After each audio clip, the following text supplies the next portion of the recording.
Sign the divorce papers, Daniel. You'll thank me when you finally realize you're just not built for success. My wife said that with a smirk, right before marrying my older brother. 2 years later, she was knocking on my door, begging for forgiveness, while I owned the mansion she once flaunted online. Viewers, what's the sweetest revenge? Revenge itself, or becoming the person they swore you'd never be? Subscribe, like, comment, and watch till ending to share interesting story to family and friends. They say you never really know the person sleeping beside you until life strips away the comfort. When I first married Lisa, I thought I'd won life's biggest lottery. She was beautiful, educated, and full of charm that could light up any room. I used to thank God every morning for bringing her into my life. We lived modestly in Ikeja, in a 2-bedroom apartment that smelled like engine oil and freshly cooked jollof rice, because I often came home straight from my workshop, hands still stained with grease. Lisa used to tease me about it. "My husband, the inventor," she'd say, laughing as she handed me a towel. Back then, I thought she said it with pride.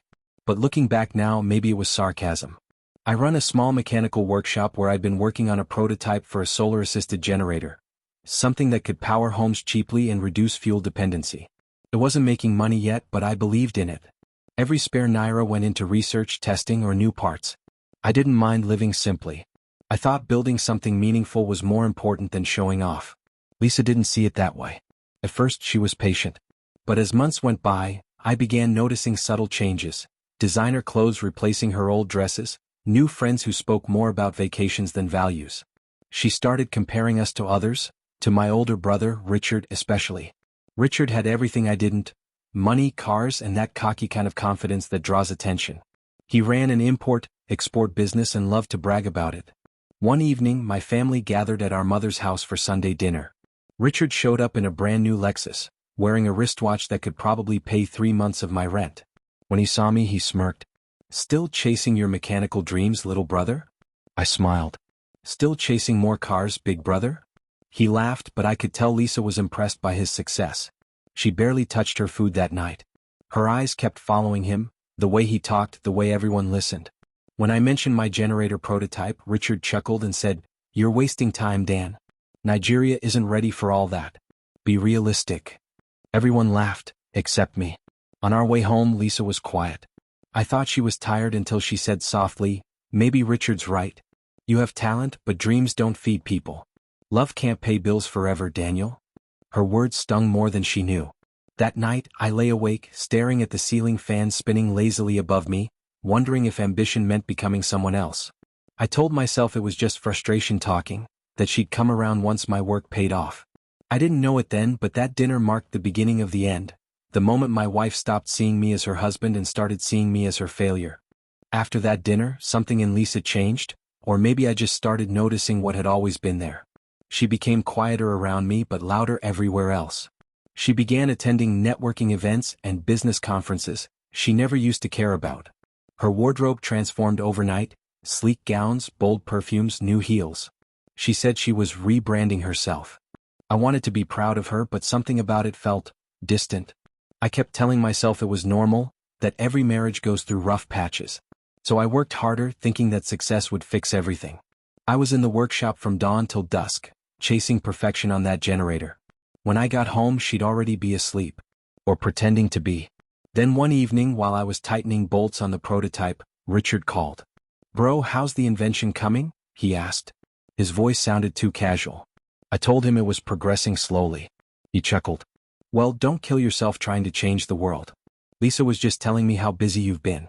You should take her out more. A woman like that needs attention." Something in his tone made me uncomfortable. "Lisa talks to you often?" I asked. He hesitated. Well, we're family, right?" Then he quickly ended the call. That night, Lisa came home late. Her phone kept buzzing, but every time I asked who it was, she'd smile faintly and say, "Work stuff." I trusted her, maybe too much. Weeks passed and her excuses grew bolder. One night she said she was attending a product launch at Eco Hotel. I believed her until I realized she'd left without her office ID and came back smelling like Richard's cologne, the same one he wore at the family dinner. I recognized it instantly. Still, I said nothing. I wasn't ready to believe the worst. The breaking point came on a rainy Tuesday night. I'd forgotten my toolbox at home and rushed back unexpectedly. The lights were dim, soft music played in the background, and there on the couch was a man's gold wristwatch. Not just any watch, Richard's. The same one he flaunted that night at dinner. My heart pounded like a drum. I waited. 10 minutes later, Lisa walked out of the bedroom in a robe, shocked to see me. "Daniel, you're back early?" she stammered. I pointed at the watch. "Whose is that?" For a moment, silence.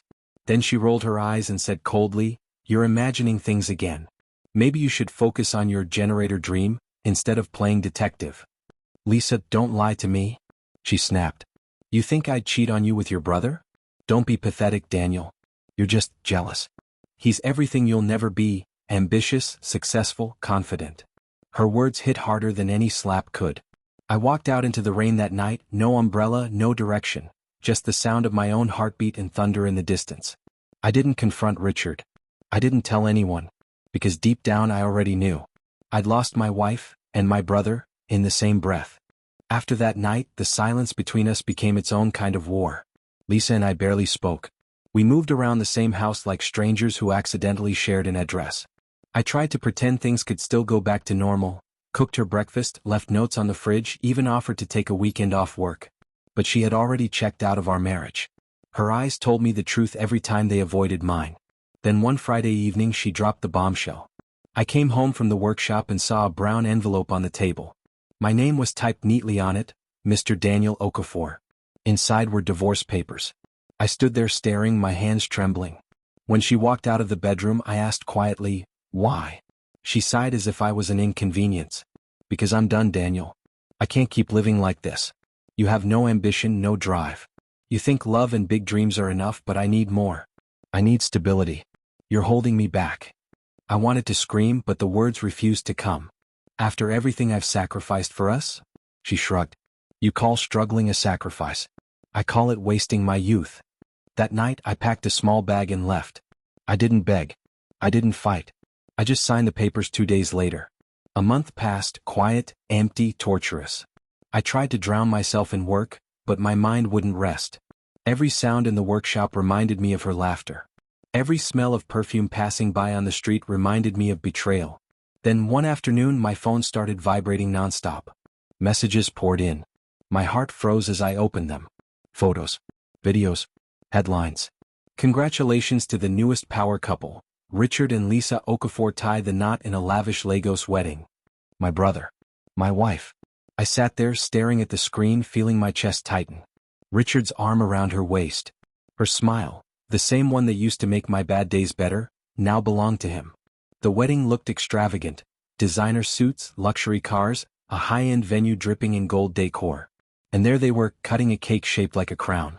By the time my mother found out, she collapsed.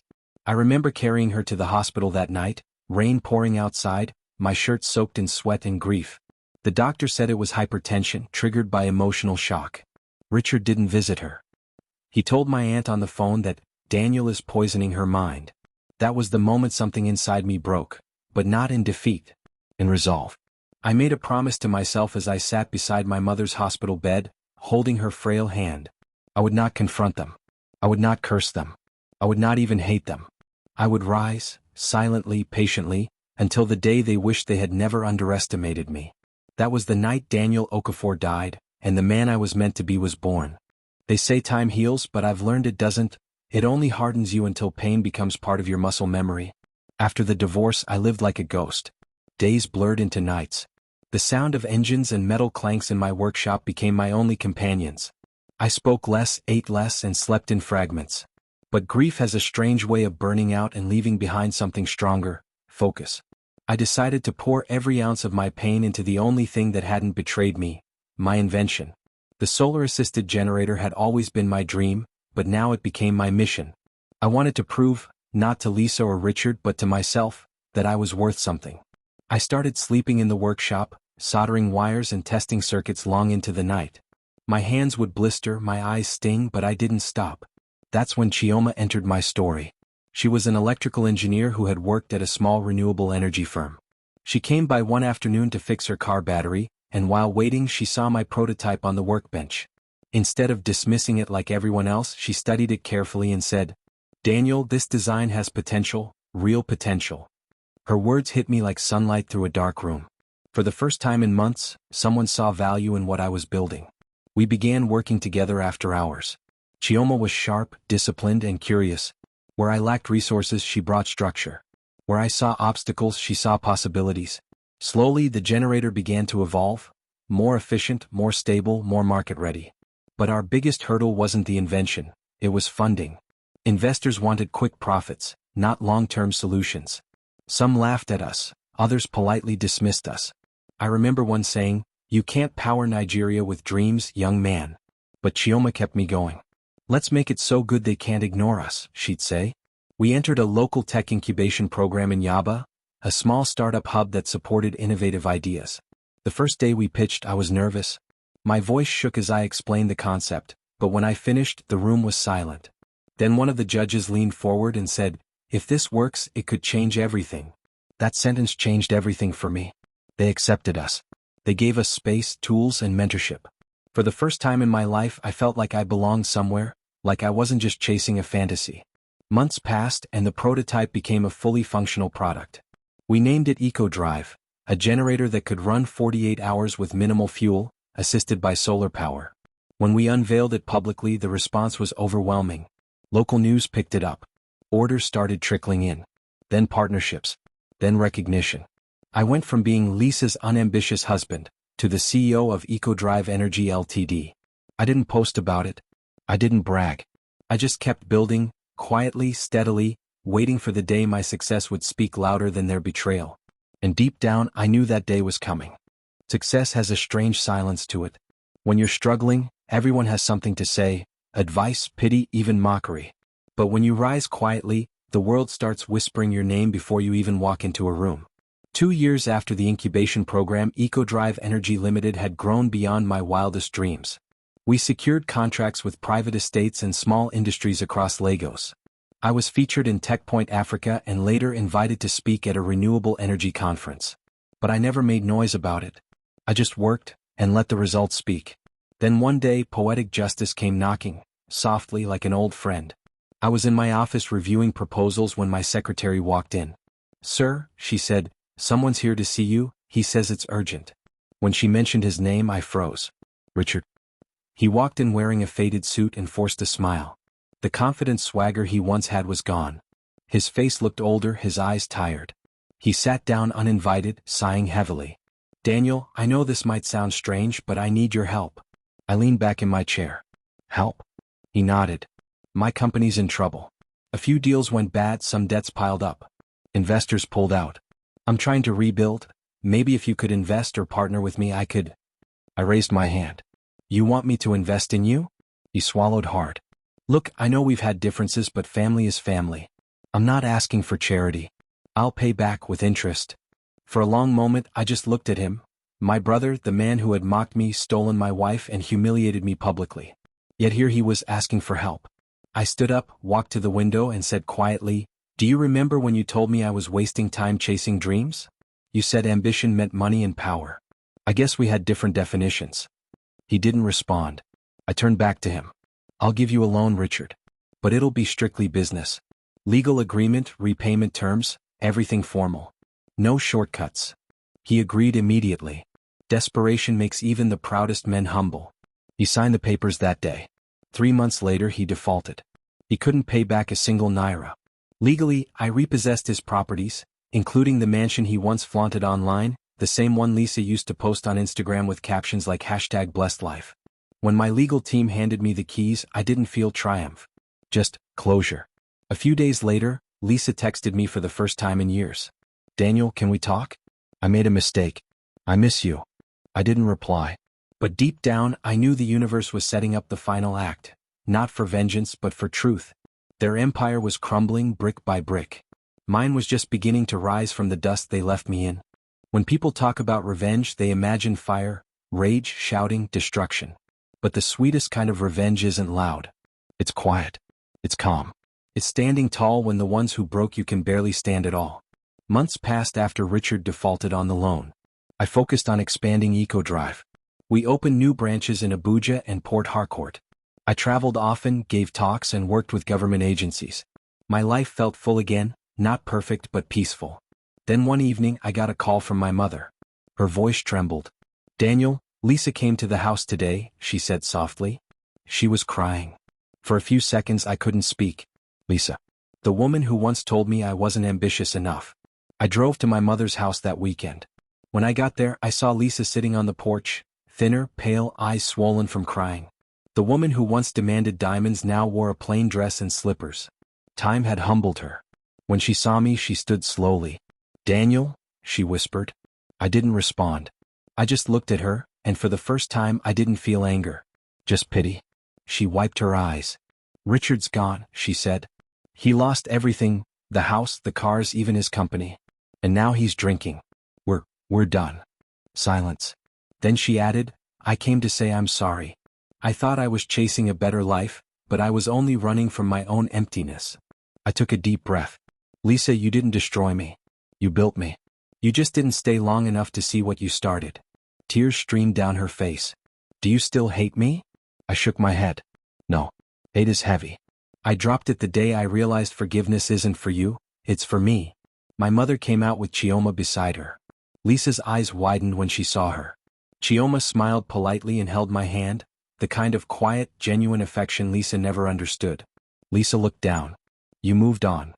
"Yes," I said gently, "because pain taught me what peace feels like." She nodded, wiping her tears. "I hope one day I can forgive myself."